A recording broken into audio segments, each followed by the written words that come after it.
Assalamualaikum warahmatullahi wabarakatuh. Perkenalkan kami dari kelompok satu yang anggotanya ada Nisa, Naila, dan saya yang ngomong. Dan juga sebagai editor. Mungkin saya nggak bakal masuk di depan sini, tapi saya akan masuk di pertengahan lah ya. Nah di sini kita langsung saja lah masuk ke pembahasan kita yang saya lupa teksnya apa. Mungkin kepada Kak Nisa, bisa bantu saya?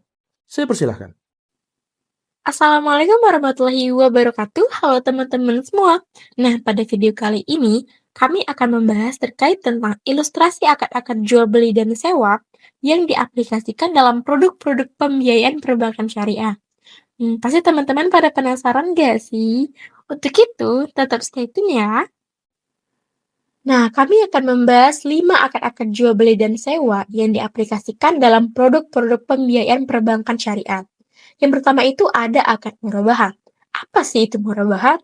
Nah, murabahah adalah bentuk jual beli barang dengan tambahan harga atas harga pembelian yang pertama secara jujur. Namun, menurut para ulama, definisi dari murabahah adalah akad jual beli yang dimana si penjual menyebutkan harga beli barang yang akan dijual kepada si pembeli dan si penjual mensyaratkan laba atas penjualan dalam jumlah tertentu yang telah disepakati di awal. Dalam perbankan syariah, murabahah pada umumnya diterapkan pada produk pembiayaan untuk pembelian atau pengadaan barang-barang yang dibutuhkan oleh si nasabah. Nah, dalam hal inilah hal paling utama yang harus dicermati. Apakah barang tersebut memiliki kegunaan pembiayaan yang dibutuhkan untuk kegiatan produktif? Jika untuk produktif, maka harus kita lihat nih dari sisi apakah barang tersebut digunakan untuk modal kerja atau sebagai investasi. Halo, nama aku Asta.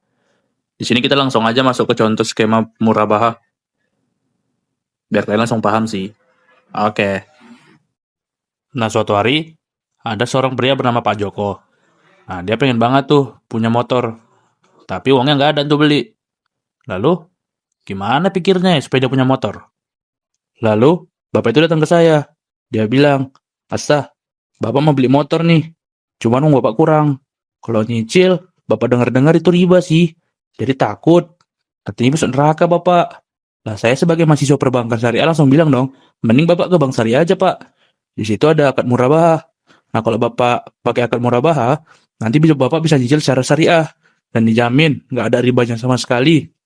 Bapak itu pun langsung setuju. Dan dia pergi ke bank syariah. Setelah sampai di bank syariah, Pak Joko pun ketemu sama pihak bank. Dia ingin mengajukan akad murabahah dan pihak bank setuju. Lalu terjadi kesepakatan dengan kriteria motor yang diimpikan Pak Joko. Lalu setelah semua kriteria motor yang diimpikan Pak Joko diberitahu, bank pun akan mencarinya ke developer dan dibelilah oleh bank. Lalu motor tersebut akan diberikan kepada Pak Joko. Tapi sebelum Pak Joko bisa menerima semua surat-suratnya, dia harus wajib melunasi semua cicilan motor tersebut, baru dia bisa memiliki sepenuhnya motor tersebut. Oke, dan itu dia contoh ilustrasi akad mudharabah ya. Saya kembalikan kepada Nisa dan melanjutkan materinya. Makasih. Kita lanjut ke akad yang kedua yaitu akad salam. Salam adalah akad jual beli barang pesanan dengan pengiriman barang itu di kemudian hari oleh si penjual. Dan pelunasannya itu dilakukan oleh pembeli pada saat akad disepakati sesuai dengan syarat-syarat tertentu. Nah, dalam hal ini, akad salam itu masih jarang digunakan, karena perbankan itu tidak ingin mengambil risiko yang akan terjadi. Contohnya ini seperti produk petani. Nah, bank syariah itu memiliki kekhawatiran jika bank telah mengeluarkan pembiayaan salam di kemudian harinya itu ternyata para petaninya itu mengalami gagal panen. Inilah yang dihindari dari perbankan syariah. Selanjutnya kita akan membahas tentang istisna.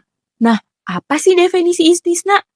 Jadi, menurut pandangan ulama fikih, istisna itu memiliki kesamaan dengan salam dalam hal pemesanan barang, di mana keduanya melibatkan spesifikasi yang jelas, namun perbedaannya terletak pada metode pembayaran.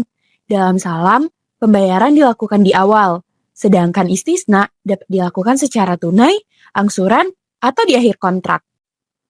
Hai, saya kembali lagi. Sekarang saya akan memberikan contoh skema istinsa di bank syariah. Kadang ada orang yang dengerin teori doang, dia nggak paham-paham. Makanya saya sebagai editor yang baik hati, saya buat aja contohnya sekaligus. Sekalian gabut juga sih. Oke. Bayangin lagi Pak Joko. Kali ini Pak Joko membuat rumah, tapi dia nggak ada kenalan mahasiswa teknik sipil. Adanya kenalan mahasiswa perbankan syariah yang baik hati doang. Jadi, dia nanya aja solusinya gimana ke aku. Dia bilang, Ustaz, saya mau bangun rumah nih. Capek saya tinggal di rumah mertua saya terus. Saya sering diomelin. Katanya kapan mau punya rumah? Habis itu saya jawab dong, Pak, di Bank Syariah juga ada akad istinha. Bapak bisa gunakan akad itu untuk bangun rumah. Bisa dicicil, dibayar langsung, itu sukanya Bapak gimana? Tapi Bapak harus tahu juga resikonya. Kalau nyicil gimana, kalau bayar langsung juga gimana. Setelah dengar penjelasan dari saya, Pak Joko langsung pergi ke Bank Syariah. Dia ngajuin akad istinha untuk bangun rumahnya. Bank Syariah pun setuju. Setelah menjelaskan rumahnya bagaimana, lalu tanda tangan kontrak, bank langsung membangun rumah di tanah Pak Joko. Setelah rumahnya jadi, Pak Joko langsung bayar lunas dan resmi memiliki rumah sekarang.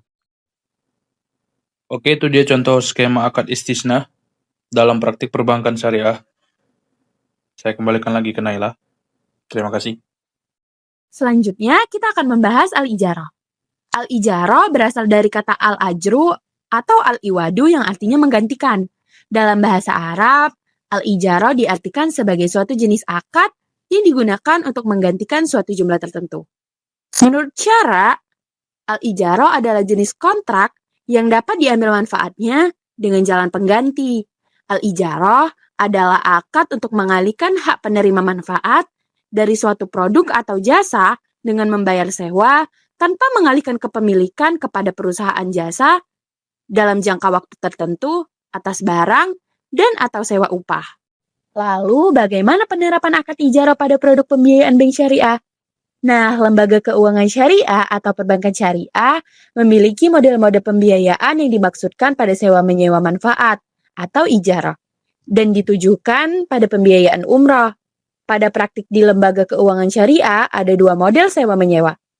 Yang pertama yaitu bank telah membeli objek ijarah kepada agen travel lalu dijual kepada nasabah atau calon jamaah dengan akad ijarah. Yang kedua, nasabah atau calon jamaah datang ke bank untuk mengajukan pembiayaan dengan akad ijarah, lalu pihak bank melakukan akad wakalah dengan agen travel atau pemindahan tanggung jawab. Hai, ketemu lagi dengan saya Hasta si baik hati. Di scan ini mungkin akan sangat sederhana, karena laptop editor udah nggak kuat lagi. Mungkin di scan pertama juga sedikit disederhanakan. Oke, karena kita keburu durasi, kita langsung masuk ke materi yaitu akad ijarah mutahiyah bitanlik atau disingkat IMBT. Nah, IMBT adalah kegiatan pemindahan manfaat dari barang dan jasa menggunakan akad penyedia dana berdasarkan transaksi sewa guna usaha dengan pilihan pengalihan hak milik atas objek tersebut. Definisi ini berdasarkan pada penjelasan pasal 19 ayat 1 Undang-Undang Perbankan Syariah. Definisi lain tentang akad ijarah mutahiyah bitamlik menurut Fatwa DSN MUI nomor 27 adalah sewa pembiayaan akad yang menyediakan pembiayaan dalam kegiatan pemindahan kegunaan dari barang dan jasa berlandaskan akad sewa dengan alternatif pemindahan hak milik. Nah, jadi sederhananya, ini langsung kita masuk scan-nya aja ya, biar keburu durasi. Mirip dengan sewa-menyewa biasa, tapi yang membedakannya, setiap kita membayar cicilan sewa tersebut, selama jangka waktu tertentu, barang atau objek tersebut akan menjadi milik kita selama kita masih membayar. Mungkin kira-kira seperti itu. Saya juga kurang paham dengan materi ini. Tapi karena ini tugas video dokumentasi, jadi saya wajib membuatnya walaupun saya kurang paham. Mungkin sekian saja videonya, karena durasinya nggak cukup. Terima kasih. Oke, sekian saja pembahasan dari kami. Apabila ada kesalahan kata atau pembahasan yang kurang pas, mohon dimaafkan. Karena kami juga masih belajar sebagai mahasiswa, dan kita semua memiliki kesalahan. Saya mewakili teman-teman saya. Kami pamit undur diri. Assalamualaikum warahmatullahi wabarakatuh.